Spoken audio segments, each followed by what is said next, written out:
श्री स्वामी समर्थ. श्री स्वामी समर्थ. तर आज तुम्हाला गुरुचरित्र पारायणाबद्दल मी माहिती देणार आहे. ती माहिती म्हणजेच कसं पारायण करायचं, कधी पारायण करायचं, किती वेळ लागेल आणि त्याचे नियम काय आहे, या सगळ्या गोष्टी या पारायणामध्ये आहे. तर ही मठामध्ये किंवा केंद्रात दरबारामध्येही गुरुचरित्र पारायण पोथी मिळते. ती पारायण पोथी आपण घ्यायची आणि ते वाचायला सुरुवात करायची. तर सुरुवात करण्याच्या आधी काय काय करायचं हे मी तुम्हाला सांगते. त्याआधी तुम्ही सविस्तर ऐका आणि माझ्या चॅनलला सबस्क्राईब करायला विसरू नका. तुम्हाला ही माहिती आवश्यक आणि सोप्या पद्धतीने मी समजावून सांगेल. तर बघा, गुरुचरित्र हा सप्ताह असतो, म्हणजे 7 दिवसाचा सप्ताह असतो, 7 दिवसाचं पारायण असतो.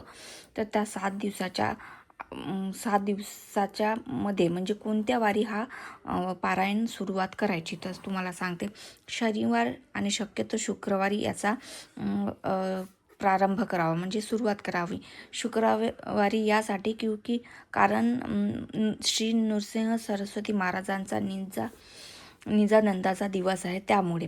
अजून गुरुचरित्र वाचण्यापूर्वी आदल्या दिवशी गाईला किंवा 4 कुत्र्यांना गव्हाच्या पोळीचा नैवेद्य घाला. त्यानंतर गुरुचरित्र वाचताना पूर्वेकडे किंवा दक्षिणेकडे तोंड करून बसावे आणि दत्ताचा फोटो, पोथी वाचताना दत्ताचा फोटो समोर ठेवायचा. त्यांना रोज धूप दीप आणि पोथीची पण पूजा करून गायत्री मंत्र म्हणायचा. एकदा श्री स्वामी समर्थ माळ म्हणायची, म्हणजे 108 वेळा गायत्री मंत्र आणि श्री स्वामी समर्थ मंत्राचा जप करायचा. त्यानंतर गणपती शीर्ष वाचायचे. पोथीला सुरुवात करायच्या आधी ह्या सगळ्या गोष्टी करायच्या. त्यानंतर ही पोथी पहाटे 3 ते 4च्या दरम्यान वाचायची. दुपारी 12 ते 12:30च्या याच्यात महाराजाचा भिक्षेचा टाईम असल्यामुळे पारायण हे बंद असते. तर सकाळी तुम्ही 8 वाजेपर्यंत तरी 9 वाजेपर्यंत वाचलं तरीही चालेल. त्यामध्ये आणि एक महत्त्वाची गोष्ट, पोथी म्हणजेच पारायण हे उपाशी पोटी वाचू नये, कारण उपाशी पोटी वाचल्यास तुम्हाला या पारायणाचा फळ मिळणार नाही. जेवण करून वाचायला सुरुवात करायची, ठीक आहे. त्यानंतर काही म्हणजे अन्नधान्याचाही उपवास असेल, फराळही असेल तरी चालेल. रोज सकाळ संध्याकाळी करायचा. बाहेर खाण्यास हरकत नाही, म्हणजे तुम्हाला स्वखर्चाने. श्री स्वामी समर्थ. त्यानंतर तुम्हाला परत एक सांगते. त्या याच्यामध्ये हाताने म्हणजे वापरायची, पण ती फक्त चप्पल रबरी असली पाहिजे. आणि या पारायणामध्ये तुम्ही ब्रह्मचर्य राहणं हे पाळणे अनिवार्य आहे, म्हणजे ब्रह्मचर्य हे तुम्ही राहिलंच पाहिजे. त्यानंतर तुम्हाला सांगते, पारायण वाचताना अर्धवट सोडू नये, उठून जाऊ नये, बोलू नये आणि पारायण वाचताना कुठलीही म्हणजे पारायणाकडे एक लक्ष केंद्रित करून हे पारायण वाचायचं, म्हणजे कुठेही मन भटकवायचं नाही.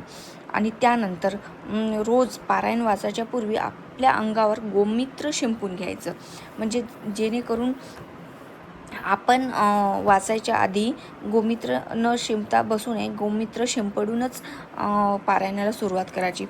ह्यामध्ये सगळ्या विधी लिहिलेल्याच आहे. आणि रोज संध्याकाळी पोथीला म्हणजे दत्ताच्या फोटोला पोथीला नैवेद्य दाखवणे हे खूप गरजेचे आहे. आणि रोज रात्री झोपताना श्री विष्णू महास्तोत्र वाचावे. याचं महत्त्व मी तुम्हाला सांगते. विष्णू स्तोत्र का वाचावे, कारण की पारायणामध्ये आपलं मन भटकतं किंवा आपलं लक्ष लागत नाही किंवा आपले शब्द चुकतात. या सगळ्या चुका माफ करण्यासाठी श्री विष्णू स्तोत्र हे सायंकाळी रोज झोपण्यापूर्वी वाचायचे. आता पहिल्या दिवशी किती वाचायचे, दुसऱ्या दिवशी किती वाचायचे, हे सर्व या पारायणामध्ये सांगितलेलं आहे. पहिल्या दिवशी 1 ते 9, दुसऱ्या दिवशी 10 ते 21, तिसऱ्या दिवशी 22 ते 29, चौथ्या दिवशी 30 ते 35, 5व्या दिवशी 36 ते 38, 7व्या दिवशी 39 ते 43 आणि 7व्या दिवशी 44 ते 53 असे हे पारायणाचे अध्याय आहेत. ते अध्याय त्या दिवशी ते पूर्ण वाचायचे. म्हणजेच हा 7 दिवसाचा एक पारायण असतो, परंतु 21 दिवसात 3 पारायण, म्हणजे 49 दिवसात 7 पारायण अशा या पारायणाच्या कार्यपद्धती आहे, करावयाच्या पद्धती आहे. तर तुम्हाला जसं योग्य वाटेल तसं तुम्ही हा पारायण वाचायचं. आणि 10:30ची आरती न विसरता स्वामीला दाखवायची आणि परत जर तुमचं पारायण राहिलं असेल तर परत सुरू करायचं. पण 12च्या आत हे पारायण झालं पाहिजे असं तुम्ही वाचा. ग्रंथ वाचून झाल्यावर गाईला खाऊ घालायचं जे तुमच्या भोजनामध्ये आहे ते. आणि गुरुचरित्र कालावधीमध्ये आपल्या नित्यसेवेचे खंड पडू नये. म्हणजे तुम्ही जे नित्यसेवा करते, स्वामी सेवा करता, त्याच्यामध्ये खंड पडू देऊ नका. तुम्ही त्यासोबतच पारायण पण वाचा आणि पारायणासोबत नित्यसेवा पण करा. तुम्हाला नित्यसेवा कशी करायची याचा पण ब्लॉग टाकलेला आहे, तो तुम्ही आवर्जून बघा. त्यानंतर गुरुचरित्र 3 दिवसे वाचू नये. म्हणजेच काही प्रॉब्लेम असेल तर 1 दिवसीय पारायण फक्त दत्तधाम आणि राष्ट्रसेवेसाठी करावे. वैयक्तिक पारायण 7 दिवसाचे असते. म्हणजे तुम्हाला स्वतः वैयक्तिक अनुभव येण्यासाठी हा पारायण तुम्ही 7 दिवसाचं असतात. बरं, हा पारायण तुम्ही एकदा तरी तुम्ही 7 दिवस करून बघा, तुम्हाला चांगले अनुभव येतील. हा माझा स्वतःचा अनुभव आहे. मला स्वतः खूप चांगले अनुभव आले या पारायणामधून. म्हणून तुम्हाला सांगते, माझं चिडचिड, मनस्ताप या सगळ्या गोष्टी तुम्हाला दूरपर्यंत कुठेही हात लावू नये. म्हणजेच ह्या गोष्टीला तुम्हाला कुठेही जवळपास तुमच्या भटकू नये यासाठी हे पारायण खूप तुमच्या आयुष्यासाठी लाभदायक आहे. तुमच्या मनशांतीसाठी, तुमच्या समाधानासाठी हे पारायण न विसरता तुम्ही करा. तर रोज तुम्हाला या पारायणाचं करण्याच्या आधी स्वामी स्तवन हे वाचायला विसरू नका. त्यानंतर तुम्ही प्रार्थना करायची आणि त्यानंतरच तुम्ही गणपती शीर्ष वाचायचा, स्वामी समर्थाची एक माळ जपायची, गायत्री एक मंत्र जपायचा, गणपती शीर्ष म्हणायचं, शांती मंत्र म्हणायचा. त्यानंतरच पारायणाच्या अध्यायाला सुरुवात करायची. रोज रोज सकाळी पारायण सुरुवात करताना ह्या सगळ्या गोष्टी पूर्ण करायच्याच जे मी आत्ता सांगितलं. त्यानंतरच अध्याय वाचायला सुरू करायचा.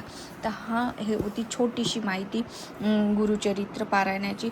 तर ह्या छोट्याशा माहितीमध्ये तुम्हाला कसं वाटलं हे तुम्ही मला नक्की सांगा कमेंटमधून. आणि ही छोटीशी माहिती तुम्हाला पुरवण्याचा मी पुरेपूर प्रयत्न केला. आणि तुम्हाला जर काही म्हणजे समजलं नसेल तर ही पोथी तुम्ही मठामधून, दरबारामधून घ्या, केंद्रामधून. ते तुम्हाला इथे सर्व प्रकारच्या माहिती तुम्हाला कशा प्रकारे पारायण करायचं हे समजून सांगितलं आहे. आणि तशा प्रकारे तुम्ही पारायण करा आणि तुम्हाला तुमच्या सुखी जीवनाचा आनंद घ्या आणि तुम्ही अनुभव करा. नक्की स्वामी म्हणजे काय हे तुम्हाला नक्की कळेल या गुरुचरित्रामधून. ते दत्ताचा अवतार आहे असं म्हटलं जाते. तर याच प्रकारे ही गुरुचरित्र पारायणाची माहिती मी इथेच संपवते. आणि ज्यांनी कोणी माझ्या चॅनलला सबस्क्राईब नाही केलं ते सबस्क्राईब करा, लाईक करा आणि हे पारायण करायला विसरू नका. आणि लाईक जरूर करा, शेअर करा. आणि थँक्यू सो मच, तुम्ही माझ्या छोटीशी माहिती तुम्ही ऐकून घेतली.